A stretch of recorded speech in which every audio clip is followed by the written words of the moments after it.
मध्य प्रदेश सहित संपूर्ण भारत कोरोना की दूसरी लहर के कारण जिस तरह से प्रभावित हुआ है वह काफी आकल्पीय है। अभी के दौर में कोरोना वायरस के 6 वेरिएंट मनुष्य जाति के लिए घातक बने हुए हैं। इन वायरस के कारण मरीजों में अल्फा से लेकर डेल्टा वायरस तक की पुष्टि हुई है। इंदौर शहर में पिछले दिनों कोरोना की दूसरी लहर के कारण हॉस्पिटल से लेकर मुक्तिधाम तक कई ऐसी तस्वीरें देखने को मिली जिसने लोगों के रोंगटे खड़े कर दिए। इसी वायरस को जानने व बचाव के लिए डॉक्टर व विशेषज्ञ से सरल भाषा में चर्चा की गई, जिसमें उनका कहना है कि 2 प्रकार के वायरस हैं, जिनमें आरएनए वायरस और डीएनए वायरस है। इनमें आरएनए वायरस काफी घातक है क्योंकि इस वायरस की कोई भी संरचना नहीं होती है और इस वायरस के ऊपर डबल कोटिंग नहीं होती है। यह वायरस एक मरीज से दूसरे स्वस्थ व्यक्ति के शरीर में जाकर उसके शरीर के अनुसार संरचना स्थापित कर लेता है और उसे भी ग्रसित कर देता है। जबकि जो पुराने वायरस थे उसके सामान्य लक्षण देखे जा रहे थे, जिसमें सरदर्द, खांसी, जुकाम, शरीर में जकड़न, बुखार आदि शामिल थे।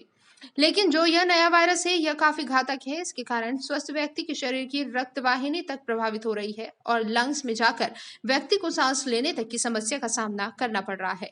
ये वायरस हैं आरएनए वायरस। आरएनए वायरस ऐसे रहते हैं, मतलब आरएनए मतलब राइबोन्यूक्लिक एसिड। इसमें डबल हेलिकल 2 तरह के वायरस होते हैं जिनको हम आरएनए वायरस और डीएनए वायरस बोलते हैं। आरएनए वायरस के ऊपर सरफेस की कोटिंग नहीं होती है, इसकी अपनी संरचना नित्य प्रति बदलती रहती है और ये आरएनए वायरस एक व्यक्ति के शरीर में जाकर के उसके आरएनए से जुड़ करके उसको डैमेज करते हैं। इनकी प्रकृति ही ऐसी रहती है।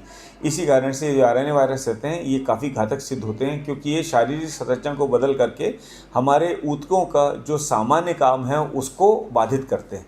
इसीलिए यह जो कोरोना का नया प्रकार है, पुराने कोरोना जो वायरस रहा करते थे वे सीधे सीधे सर्दी, जुकाम, नाक बहना, सिर दर्द और आंखों में लाली वगैरह करते थे। ये जो नया प्रकार है इसने अपनी संरचना में बदलाव ला करके हमारे निमोनिया को बहुत ज़्यादा गंभीर किया है और शरीर में कई जगह जो रक्त वाहिनियाँ हैं उनमें रक्त के प्रवाह को भी रोका है, जिसको हम थ्रोम्बोएम्बोलिज्म बोलते हैं। थ्रोम्बोएम्बोलिज्म के कारण से मान लीजिए फेफड़े में या लंग्स में निमोनिया भी हुआ है तो वही निमोनिया वहाँ खून की सप्लाई भी खत्म हो जाने के कारण से लंग्स को पूरी तरह से नष्ट कर देता है। यही कारण है कि हम सभी देख रहे हैं कि पिछले कुछ महीनों से कई व्यक्ति ऐसे हैं जो एक बार अगर गंभीर हो गए तो फिर उनके फेफड़ों में सुधार आता ही नहीं। ऐसे ही व्यक्तियों को लंबे समय तक वेंटिलेटर पर रखना पड़ता है। उनको हमें पूरे लंग्स को ही दूसरे मशीनों के ऊपर शिफ्ट करना पड़ता है और लंग्स ट्रांसप्लांट की भी ज़रूरत पड़ती है।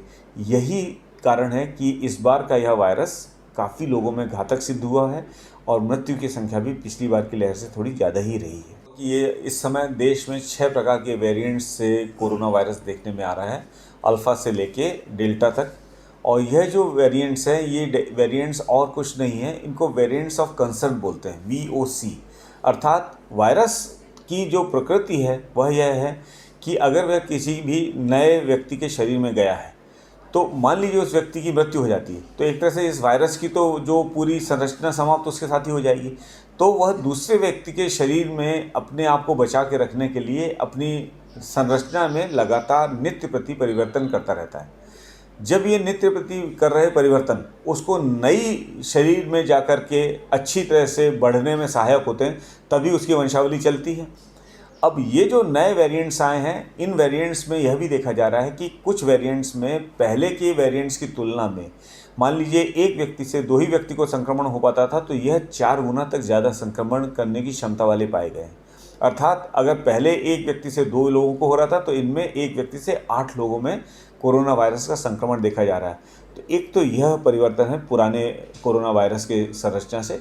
दूसरा, ये जो डेल्टा वेरिएंट्स हैं इससे होने वाले बीमारी में यह भी देखा गया है कि मरीजों को जो निमोनिया हुआ है वह काफ़ी गंभीर हुआ है, काफ़ी ज़्यादा हुआ है और ज़्यादा हुआ यह निमोनिया बहुत दिनों तक ठीक भी नहीं हुआ है।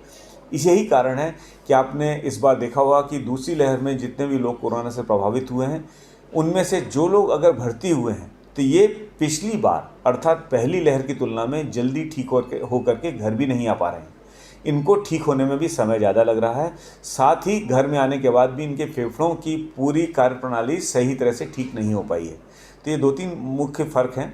धीमे धीमे, क्योंकि वायरस एकदम नया है और अपनी संरचना बदल बदल के बीमारी प्रकट कर रहा है, हम सब इनकी चिकित्सा कर रहे डॉक्टर्स और रिसर्च कर रहे वैज्ञानिक इसके बारे में बहुत क्लोज ऑब्जर्वेशंस कर रहे हैं और देखा जाएगा कुछ समय के बाद कि इसके बारे में जब धीमे धीमे समझ बढ़ेगी तभी बीमारी को नियंत्रण करने के और उपाय हम आसानी से जनमानस को सुलभता से उपलब्ध करा पाएंगे। फिलहाल अभी देश में 6 प्रकार के वेरिएंट वायरस मनुष्य जाति को प्रभावित कर रहे हैं।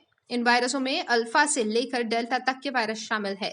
पहले के वायरस एक से दूसरे व्यक्ति को भी प्रभावित करते थे, लेकिन अब जो यह वायरस सामने आए हैं इनके द्वारा एक व्यक्ति से 8 लोगों के संक्रमित होने का खतरा बढ़ा है। ब्यूरो रिपोर्ट, खबर कुछ न्यूज, इंदौर।